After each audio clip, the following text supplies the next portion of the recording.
We're going to walk through a quick example of using Power Automate to take adaptive card information from Business Central, post it for collecting quality inspection tests, and sending the result back to Business Central for processing.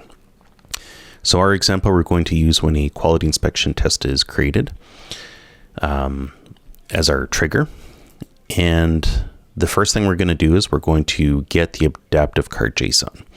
So we're going to use the get record v3 block, and we're going to connect it up to the IWX quality adaptive cards. And we're then going to use the GUID from the Business Central event to do that.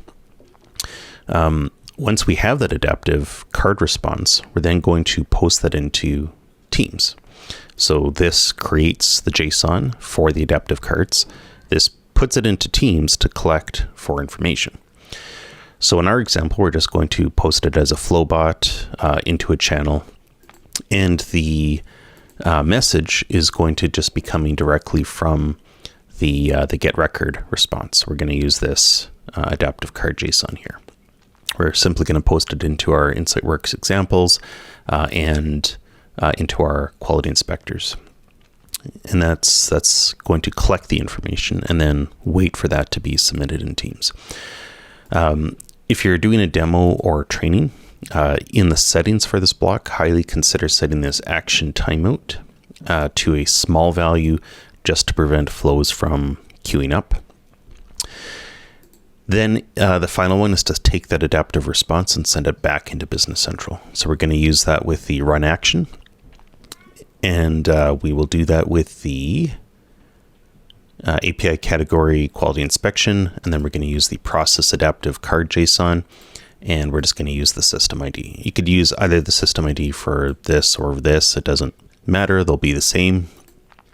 And then the input adaptive card JSON, which you'll see if you click the show all, we're just going to set to be the body, which is the result of that post adaptive card, and wait for a response. And that's it. Okay, so we're now just going to save that and publish it.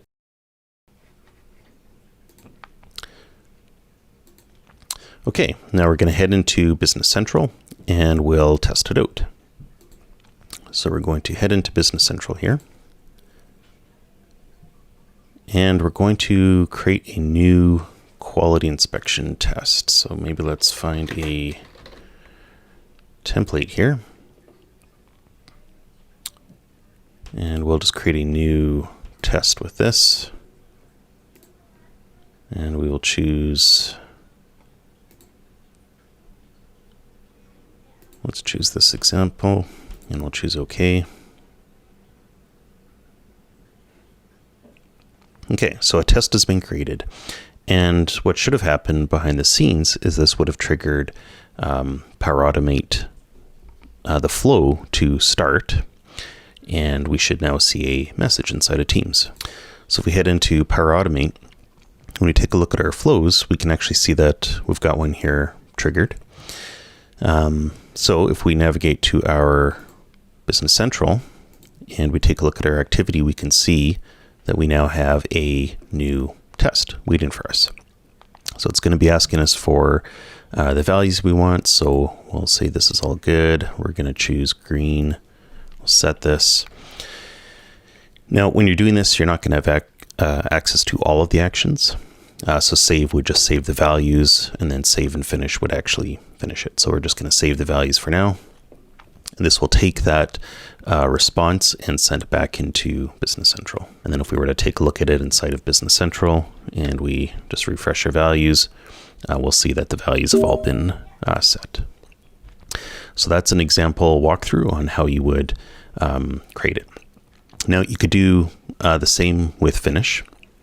So let's say that we were just to finish this value, and then the only real difference is that when you have a test that's in a finished state, it's not going to display with editable values. It'll instead be non-editable. So if we take a look at what that did in Teams, we have another workflow that does when a test has been finished, and you'll see it looks very similar, except that you can't change the values, and instead it's now just showing the resulting pass grade.